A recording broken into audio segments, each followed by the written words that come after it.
Hey everyone, welcome to the Tercept Podcast.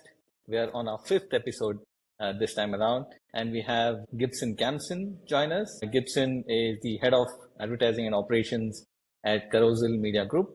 Welcome to the podcast, Gibson. Thanks, Gourav, for having me. Awesome. To get started, can you tell us a bit more about your role and how a typical day at work looks like? Okay, so my name is Gibson. So I lead everything digital advertising in Carousell Group. So mainly including its operation for direct media and programmatic, also for data, and also for product management across the three marketplaces available in all 7 marketplaces in Southeast Asia and Hong Kong.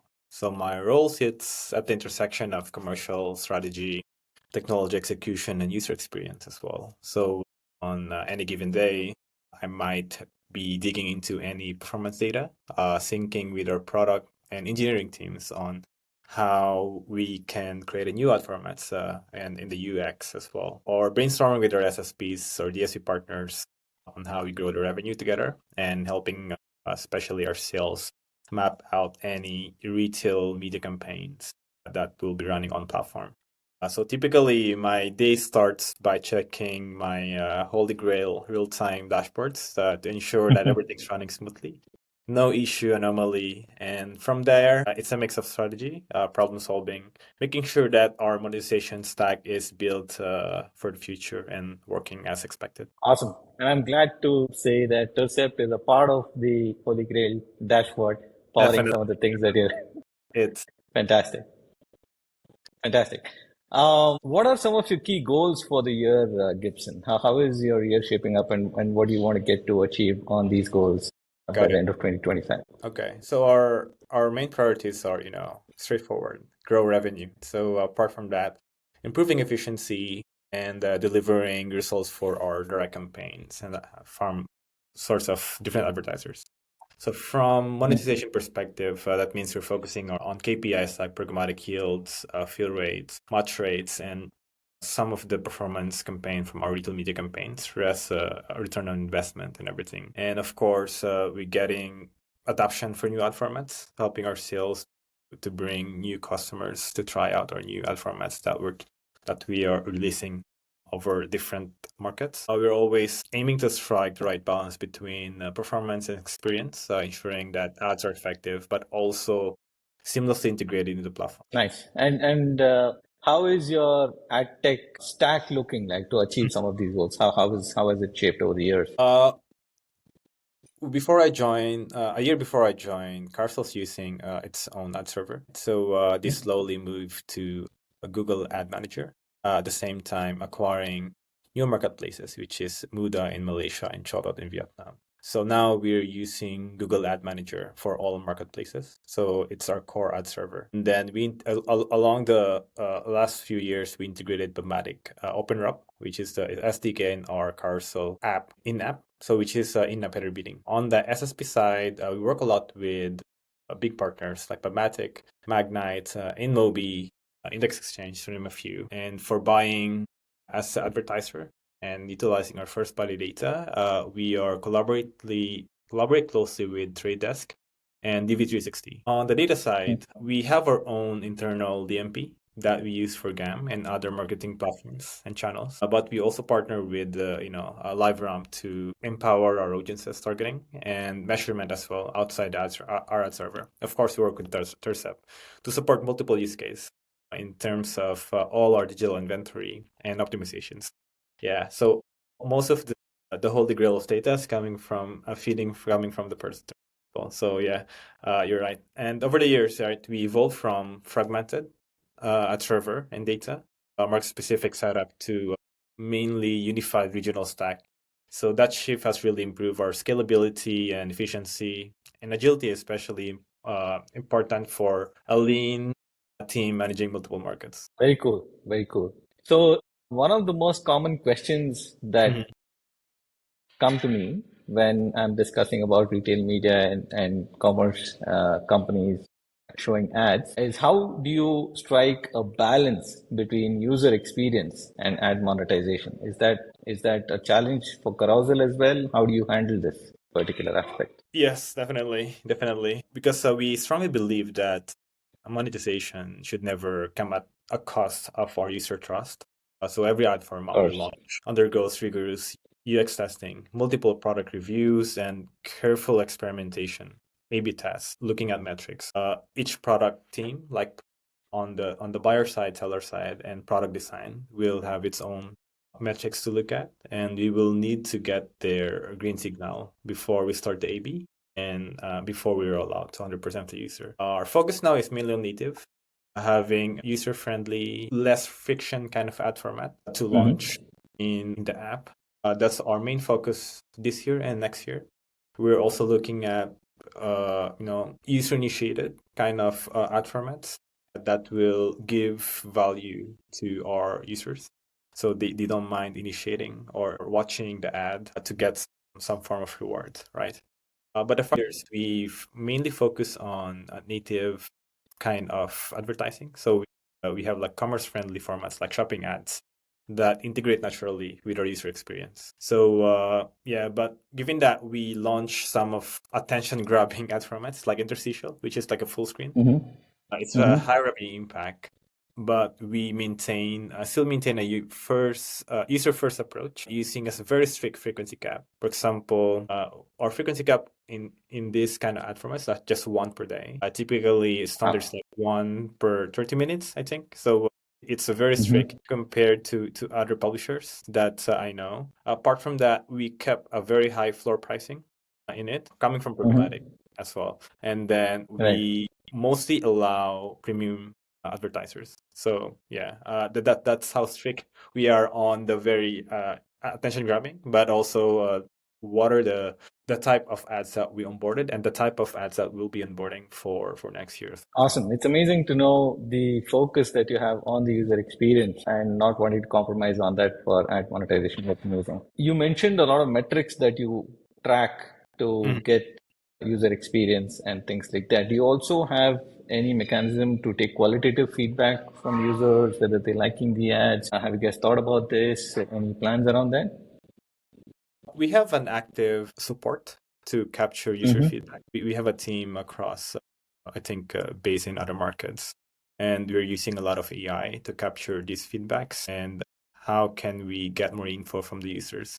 For example, we track the app reviews closely, and then that's where our team will reach out to that if someone flagged an unexpected behavior to do that, and then that will be captured by our user experience team, and then flag it to me, and then we track it across. We need more details. We reach out to the customer, and then make sure that we get to the bottom of the issue and resolve it. Wonderful. Back to your Holy Grail dashboard. So to get to your Holy Grail dashboard and to run this at scale and look at data and track these metrics at scale, what's the secret? How do you get to this consistently? We have a Holy Grail dashboard. Just one dashboard that I look at from upper funnel to lower funnel. Upper funnel meaning what are the app metrics, sessions, active users, page views, and this will impact everything to the lower funnel, which is the ad metrics coming from the ad requests to response to match rate to ad revenue, right, which is the output. So we from the upper funnel and ads funnel. So we split it with input and output metrics. So input would be those metrics like ad requests for the ads, ad response, match rate. So we look at this religiously every day. We look at it like if there are any drop from page views, for example, then we expect a drop for ad requests, which will don't affect to the revenue, right? So we look at that to make sure that we track any potential issue consistently in any app releases. We track any unknown issues coming from the ad server and the demand side. So if you look at suddenly the ad request is dropping and the page view is stable, right? So it means that there might be something wrong with the ad units somewhere in the app, right? So, but if everything's like on the input metrics is stable, but one of the metrics like match rate is dropping without any changes, then maybe there's an issue in the demand. Maybe there's a change in the pricing, change in the bidding mechanism from our partners, like changing everything from, because recently we had there's a huge change on the bidding side, changing from RTB from waterfall to RTB, which impacted a lot in terms of pricing and everything. So we're able to catch that immediately and then take an action If we need to discuss it with our partners, then we discuss it closely and then have a consistent follow-ups as well. Because when we don't have this, we capture this in different dashboards. It will require for us a lot of time to understand what's been happening, or we will only track it after a month or two, which already impacted us in our So we have this like holy grail, look at it on a daily basis, and then share this as well, some commentaries to our leaders to make sure that we are tracking the ads business closely, flagging any risk that would impact our targets for the month or for the quarter. Yes. So it's very powerful dashboard and very helpful from lower to up. And you mentioned this is a daily refresh of the dashboard. Are any parts of the dashboard refreshing multiple times a day or anything like that? It's mostly daily refresh, but this has a lot of dimensions and filters that we play around. So we look at overview, and then if there's something, if there's anomaly, then that's where we slice and dice everything. Which platform's coming from, which demand is coming from, is it coming from specific ad unit, and then we go from there. Fantastic. Retail media has become a major revenue driver for most marketplaces. How did Carousell break into this? When did it happen? And how are we looking at it as your future? Yeah, as an e-commerce platform, we have fully embraced the retail media and aim to be the key player, at least in the driving the growth across Asia. Because over 2 years ago, right, we partnered with IIB on our retail media research, and that's where we launched as well the Carousell shopping ads. That will allow advertisers to onboard their catalogs and tap into our high intent signals as search terms and different listing information. Right. So, and then we've integrated to our data partners to make sure that we close the loop on the data, getting return on investment, getting some sales data, which is the data coming from the client's website. Right. So, but beyond shopping ads, as a retail media, we are also helping the brands maximize the value of our high intent signals to a variety of ad formats. So, for example, brands can use standard display or native placements in combination with our brand page capabilities, whether it's a full form video or experience of shoppable landing page, similar to that. So these gives advertisers more ways to tell their story while driving performance at the same time, and also creating seamless user journey from awareness to action, and from our Carousell app to their website, brand.com. Apart from that, we also offer some high impact ad format, like for brand awareness, especially most of the brands are utilizing this on big promo sales or new launch, a product launch for them, and especially on seasonal events. And so we help them, support them with creating a full funnel solution. Depends on the campaign objectives. Very nice. And what kind of advertiser demand are you seeing for your retail media offerings? Any specific segments, categories, industries? When we launch Carousell shopping ads, or we are positioning ourselves as a retail media network in Asia, we expected primarily from endemic brands like electronics, fashion, autos, and other categories basically available, who are categories that our products are bought and sell in Carousell. Also unlock new opportunities with non-endemic, which is very surprising, which are banking, insurance. We create co-creating promotions that aligns with our top search items. For example, we know our top searches, and then we look at that and then use that searches to run their promotion, their leads campaign and everything, which are typically very, very impactful for them. But we're also getting a lot of campaigns from the telco QSR brands, leveraging a lot of intent signals, because we know based on the signals, we can segment them in different interests and categories as well. So basically, ultimately, retail media works best when brands understand their audiences, and we provide the search and browsing signals that help them connect meaningfully to the right moment. Fantastic. And I know Carousell works across so many different countries. Are there any country-specific insights that are popping out? What kind of brands in different countries? Our major market is Singapore, right? And then Hong Kong.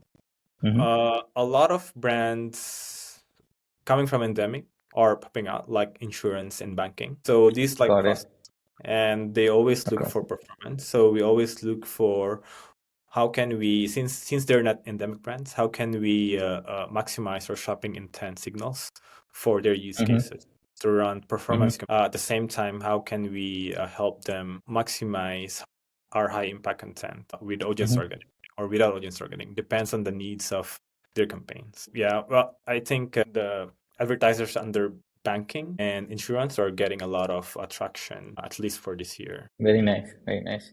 You mentioned about several different creative formats as a part of your offerings in earlier in the conversation, Gibson. Are there any specific formats that are performing well? Are there any specific metrics that work better for certain formats? Well, we look at understanding the brand's objective and where they are in the funnel, marketing funnel. We don't take like one size fits all approach for ad format. So, for example, understanding them if they mentioned if for upper funnel, make sure that we recommend high impact ads and standard display formats to build reach.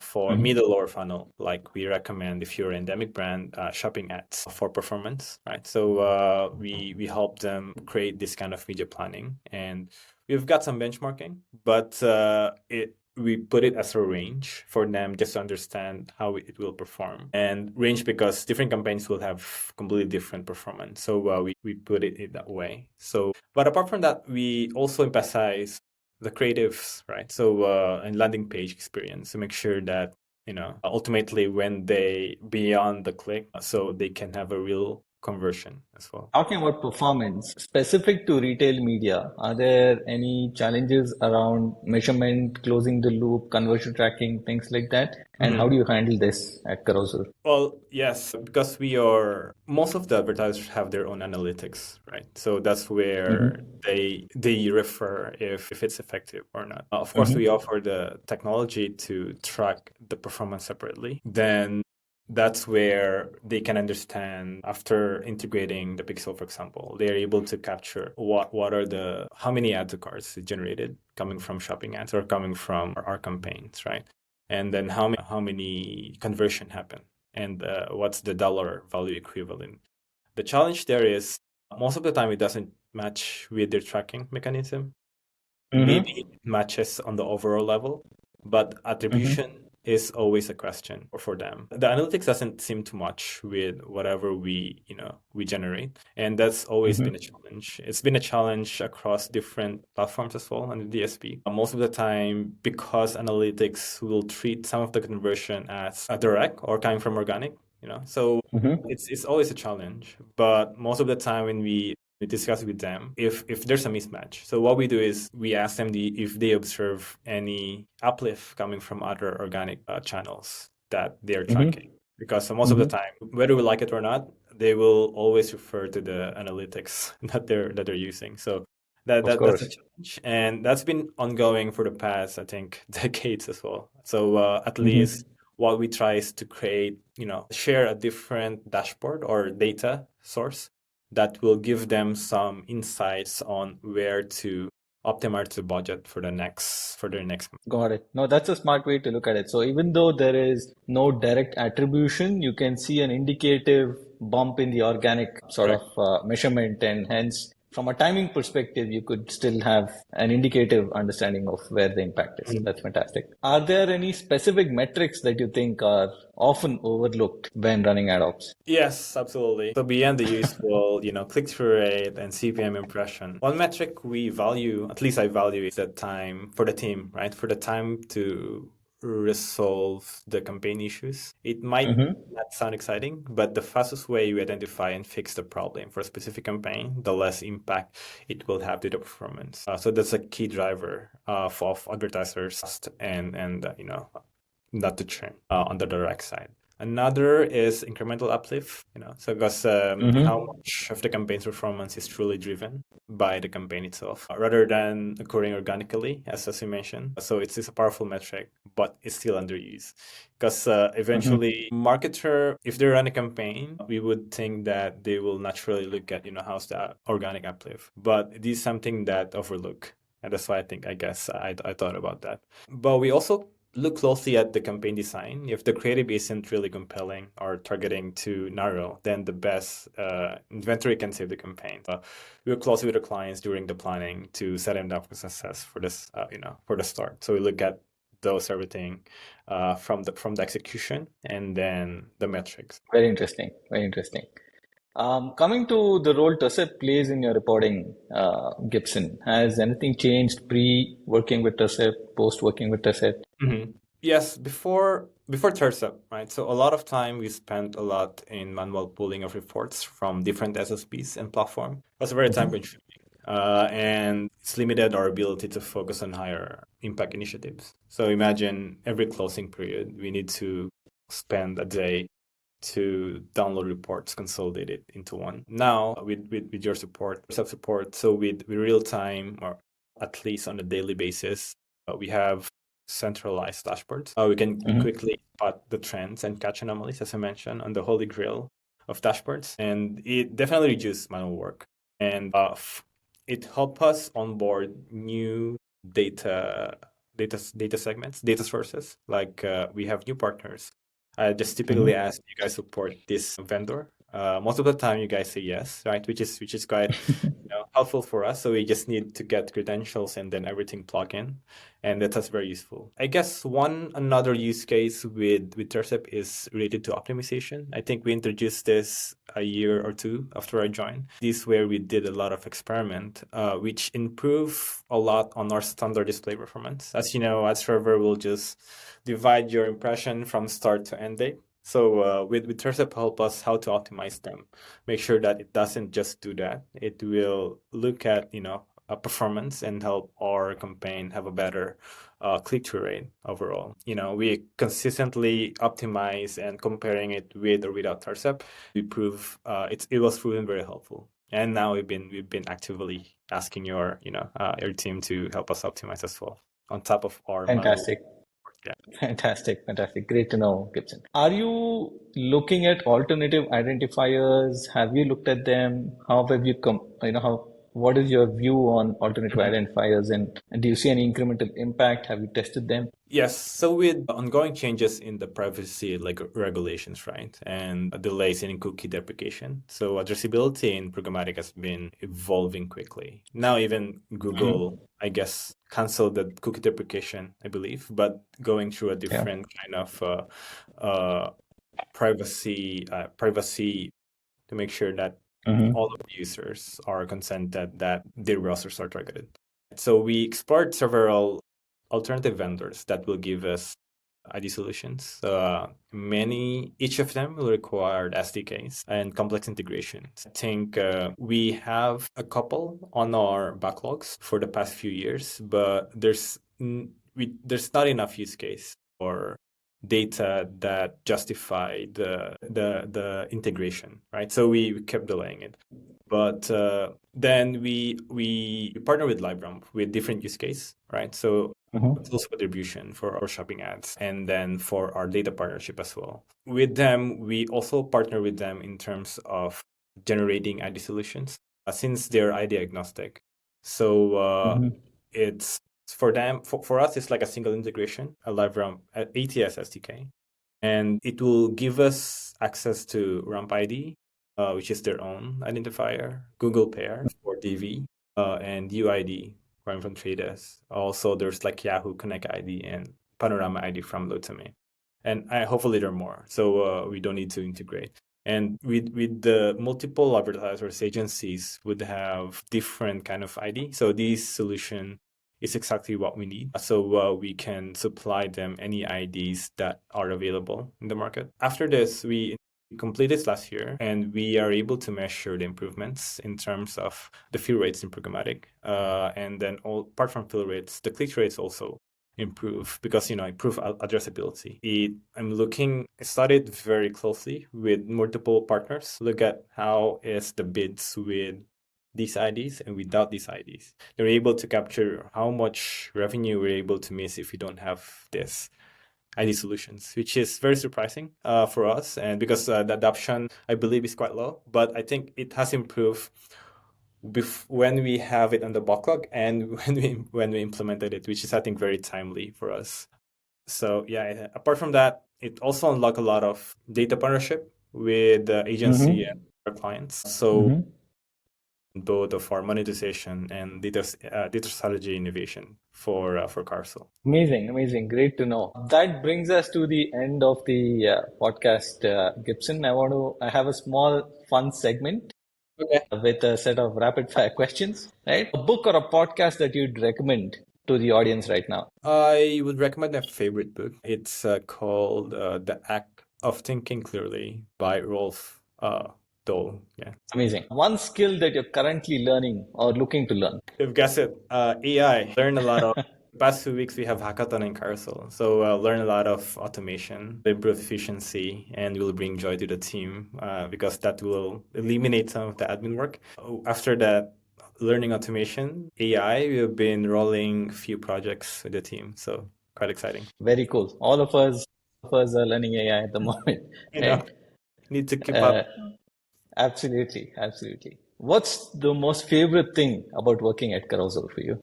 I think two things. I think from a vision's perspective, it's about the impact Carousell have on sustainability. I guess promoting circular economy and helping, I guess, the world a better place by reusing and recycling. And from organizational perspective, I guess it's a strong user-first mindset. So every decision, as mentioned, keeps the user experience in mind, which I think makes the work feel not just impactful, but also meaningful on the personal level. Very inspiring, I must say. If you had to choose, the eternal question, if you had to choose between targeting and creatives, which would be your pick? Creative. I like compelling creatives. I click on creative, on ads that have a great creative design, even though it's not relevant for me. Awesome. Well, that's a wrap. Thank you so much for your time, Gibson. It was so much fun having this conversation with you, and I'm sure our audience have a lot of interesting takeaways. Thank you for your time and thank you for sharing. Thanks for inviting me, Gourav. Happy to share the insights from Carousell point of view.